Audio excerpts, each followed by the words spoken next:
Welcome to another Ramble Radio, you motherfucker. But yeah, also radio, brother.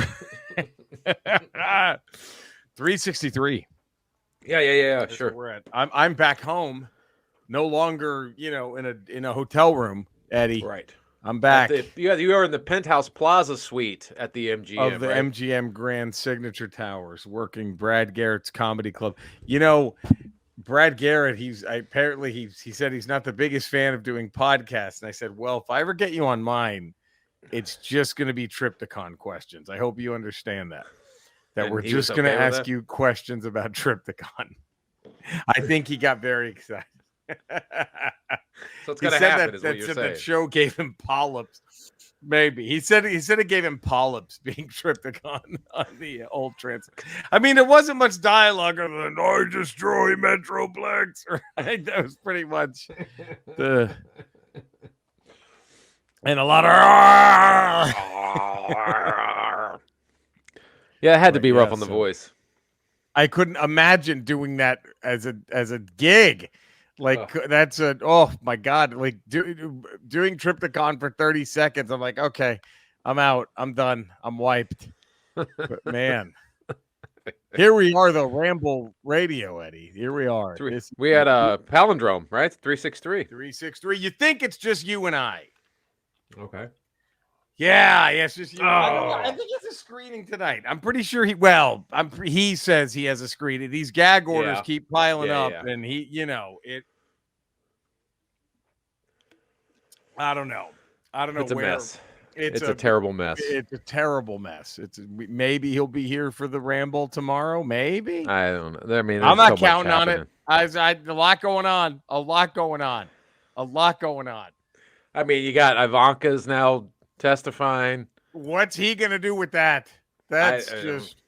Is it we'll all see. hands on deck over at Alt-Right Cody HQ? Right. Is it all hands on deck right now? He called I don't know if Cody had this in the teleprompter or not, but the Big T said Sioux Falls instead of Sioux City. That was rough. Couple times. The guy had to come and correct him. So it's just I Oh, don't know. I don't know Sioux City. Here we go. Sioux Falls. it's Sioux Falls.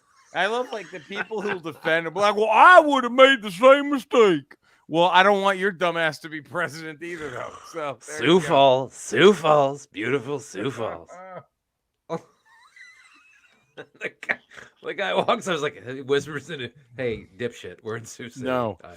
I'm so sorry. I didn't know we were in Susie Sue of Susie and the Banshees, goth rock pioneers, art Susie rock, Q, I goth love you. music pioneers, Susie and the Banshees. Great. The best part of Batman Returns, let me tell you that right now. Their song on Batman Returns was the best part of it, and that's not easy to do with a Danny Elfman soundtrack, but they did it.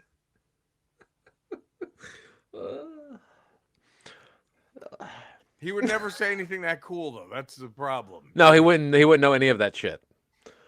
He wouldn't know any of that shit. Oh man. I gotta talk to you, buddy. Yeah, what?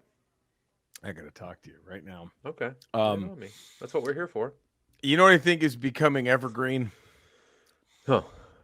Is my shit talk of, well, at least George Kittle got to wear his little fuck Dallas shirt. Oh, he did it.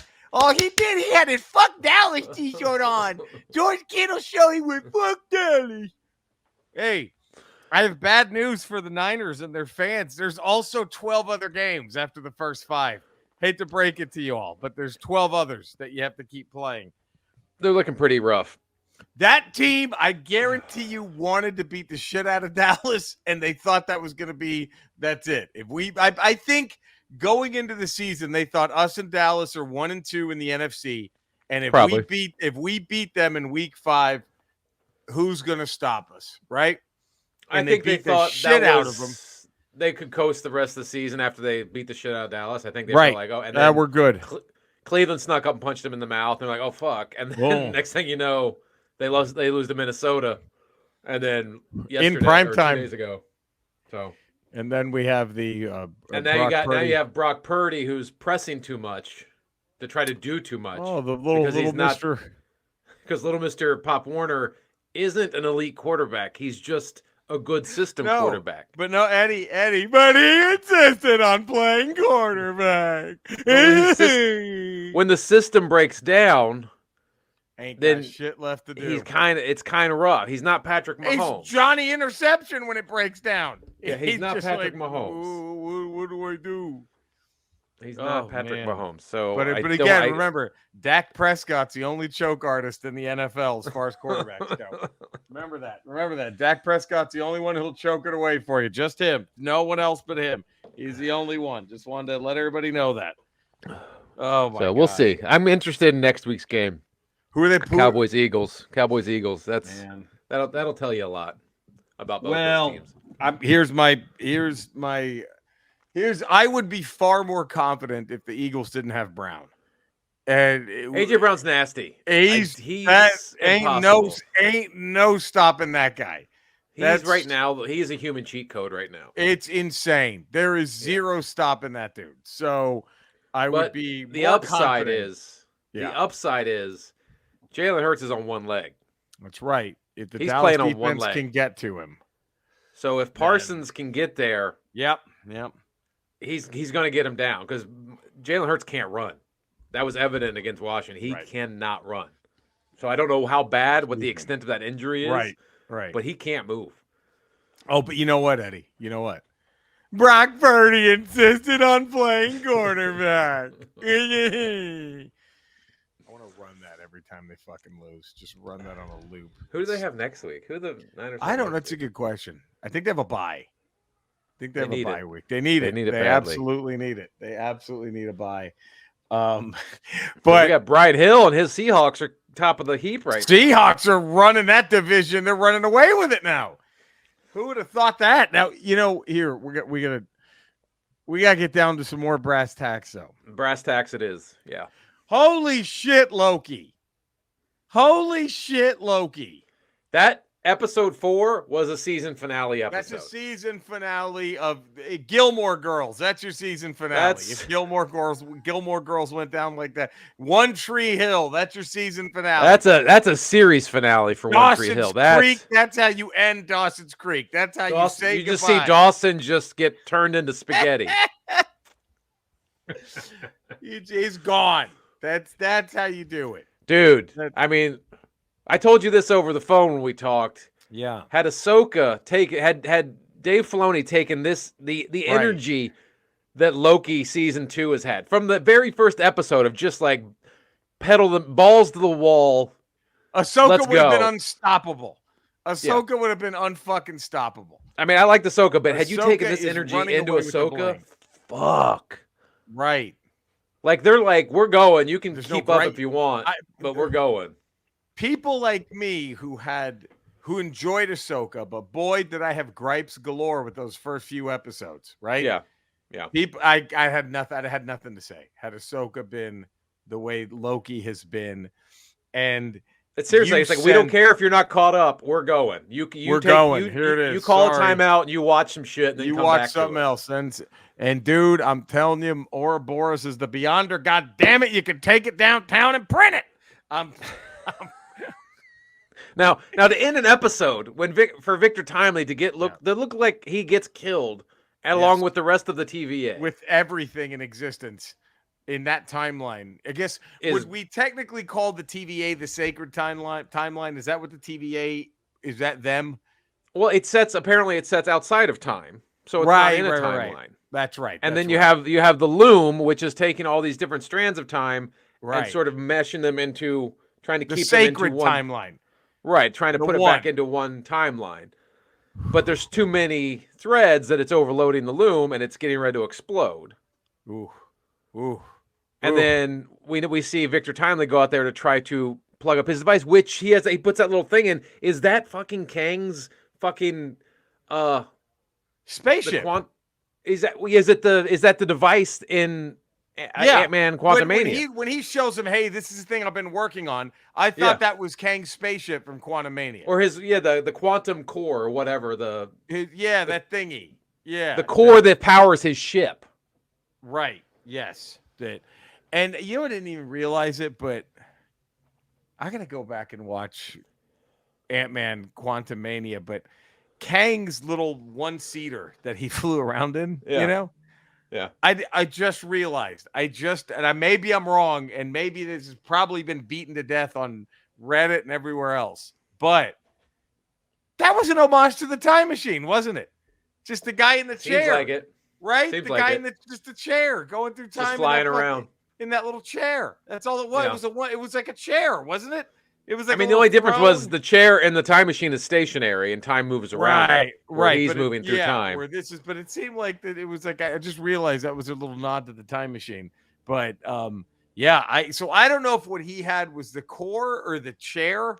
That ship, I think it's the core. I think it's the beginning of that core, the thing he has that Michelle Pfeiffer's character helps him fix in Quantumania, and that the thing he eventually gets sucked into. I'm telling you, I think the Beyonder wants. I'm sticking with Ouroboros as a Beyond. I think he wants all this shit to happen. And can I give you my prediction for season episode 5 or 6? It's gonna be in one of them. Here's my prediction. You ready? Okay. Yeah. You're gonna see a passage in the TVA guidebook that's handwritten by Ouroboros that says, "Victor, go into the loom." That's gonna tell him, "You volunteer. You take it." Maybe is that what he wrote when he signed the book? Right. They ask each other for autographs. Right, Victor, you go into the loom, Ouroboros, right, and you go in. You're the one. So now I sent you that little theory I found on Facebook. Deep dive theory, dude. That's pretty great. Theory. That's a pretty great theory. Now give us okay. When Ant-Man did the spaghetti death in Ant-Man and the Wasp, right? The giant one. I just thought, oh, what a cool looking way to kill somebody. Yeah. Yeah. I didn't think anything else of it. Didn't think anything. Oh, that would and I realized with all these fucking things, every little thing probably means something. Everything means something. So you have to. Something is not just a cool way for. So what? Give us the cliff notes, if you will, of this apparently theory. The spaghetti death. Yeah. Is that being being turned into its infinite number of variants and going into the time infinite. So you're not really dying. You're just being dispersed. You're just being shot out through the timeline. Throughout time. Through the multiverse. And then after Ant-Man, after that happens, then you start seeing all the different variants or all the different decisions that Scott made, right? Yes, you see all the different Ant-Men popping up. Every decision creates a different Ant-Man. Right. Even the Baskin-Robbins one, the guy who never did anything and just stayed at Baskin-Robbins. He's just there, like, hey, what's up, guys? Yeah. So according to this theory, when Victor Timely walks outside and gets hit with the temporal radiation and gets spaghettied, and the loom explodes, which basically sends all the timelines. Right. It just scatters all the timelines everywhere. Right. And basically that's him being spaghettied and that Victor Timely being thrown into every single timeline. Just being taken into every timeline. Right. So now that's all the Kang variants. The only thing Victor Timely was the origin of the Kang variant. Right. And this is how he goes to all the different timelines. And then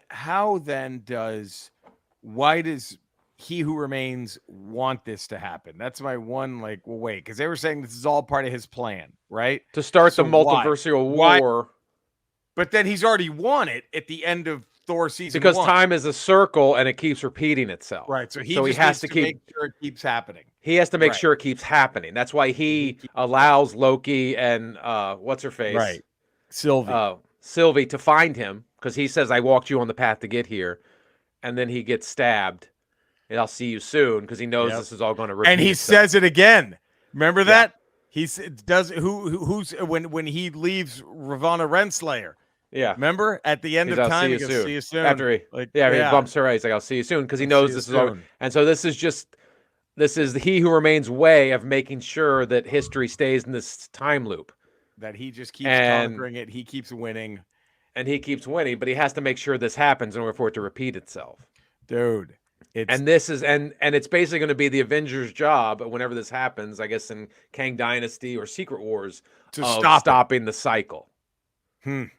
So is this what we were teased with? I mean, I know that I highly doubt they had planned all this out during the first Avengers movie. Yeah. But it's interesting. Is this the glorious purpose Loki is burdened with? It's not conquering Earth. It's he actually is the person who has to constantly repair the sacred timeline and Right. make To the point where, fix reality that's again. his. Whew. So Whew.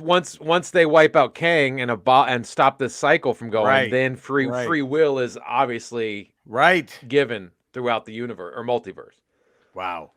Yeah, I'm digging it. I'm digging it. That's a crazy theory, but it makes so much sense. It makes a lot of sense. It makes a lot. So, but it, I mean, I don't know. I mean, the only thing that confuses me, and I'm sure there's an answer for it, because the way we have to perceive this whole thing is there's no timeline. I mean, there's a timeline, but everything we don't know when these things are actually happening. Everything that happens in the TV happens outside of time, so it's happening across time. Right. If that makes sense. Ooh. It's not happening at a point in time, it's happening across time. How many Jimmy Walkers are in the multiverse? Dynamite! That's what I want to know. How many? What do you think? How many Jimmy Walkers? Here, I mean, the only thing I don't like about this idea is that means that throughout time, scattered throughout time, over and over and over again, Carl Weathers does not get nominated for Predator. There might be. I mean, there might be a variant. Is there might be a variant where Carl Weathers is the Meryl Streep of the Oscars. And just he wins for Rocky 3. There is no tomorrow, and for Predator, my men were on that child. He just fucking cleans house. Do you think there's a timeline where no one else can win an Oscar until they up him? Right? Like they just sorry, but we're not giving him out this year because no one did better than Carl Weathers in Predator. So we're not even Oscars are suspended until further notice. All acting Oscars are suspended until somebody can do a better job than Carl Weathers in Predator. Go ahead. We'll see you. Man,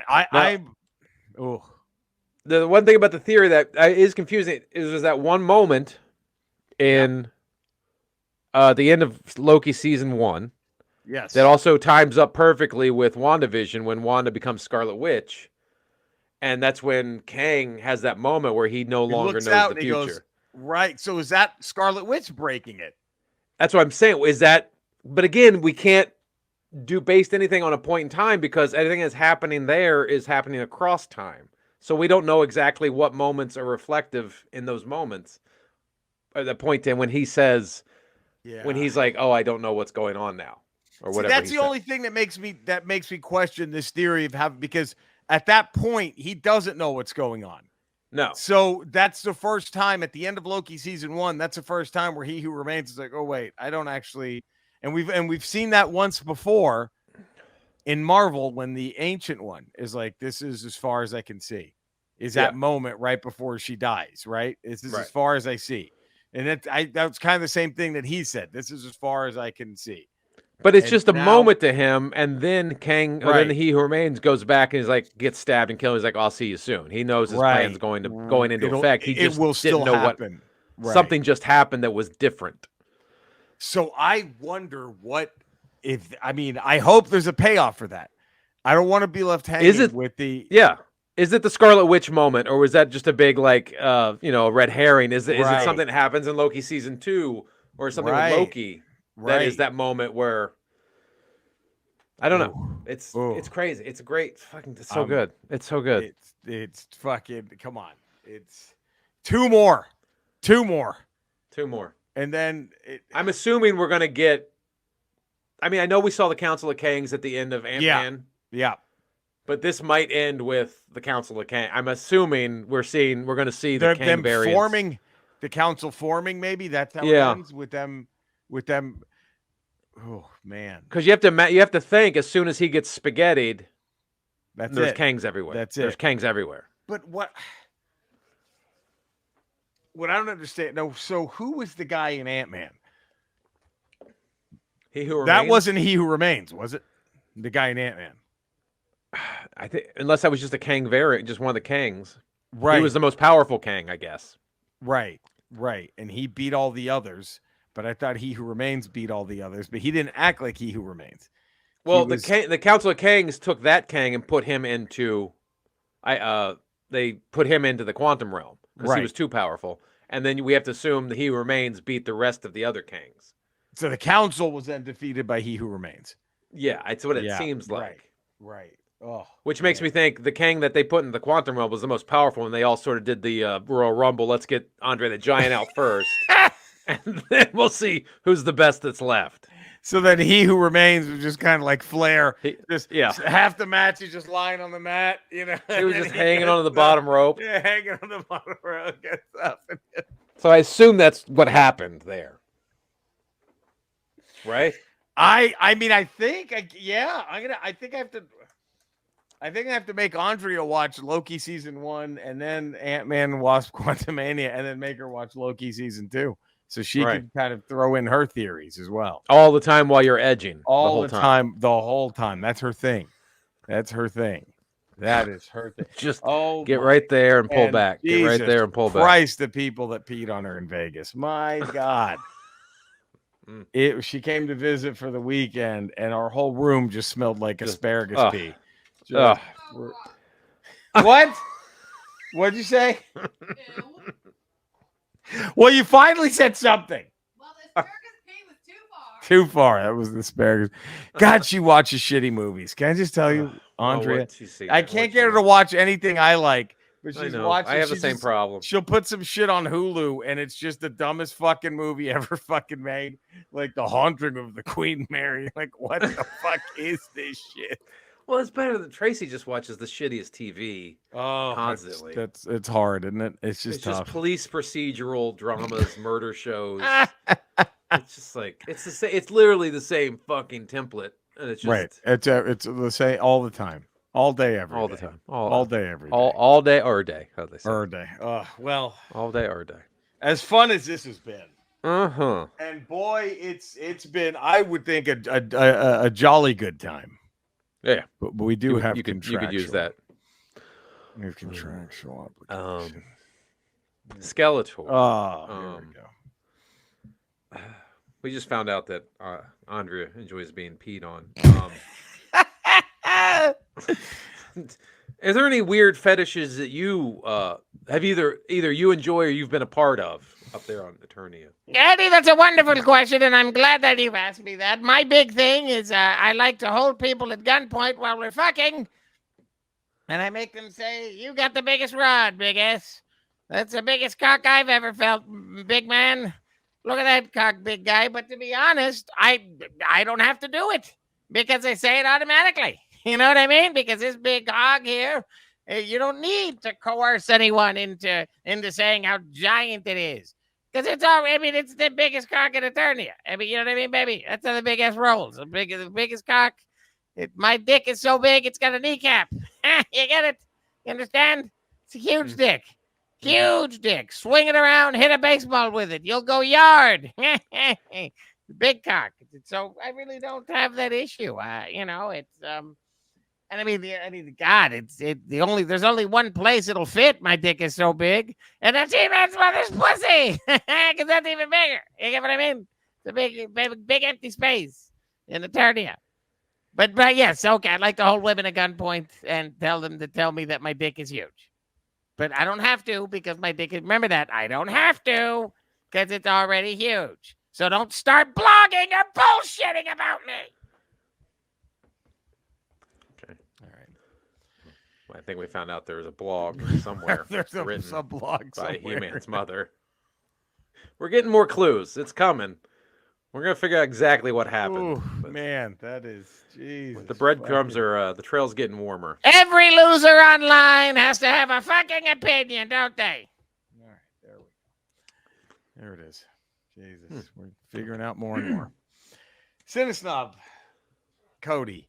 Get the Cinesnob podcast up there. Get it on Rotten Tomatoes. On Rotten Tomatoes.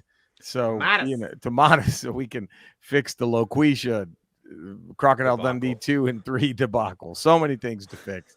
So many. What if Loquisha is a Kang variant? Oh, that would be. By the way, You know there's no variant of me. Check the dick, okay? Because if the dick is anything under the biggest hog you've ever seen, then you got the wrong guy. It's not letting it go.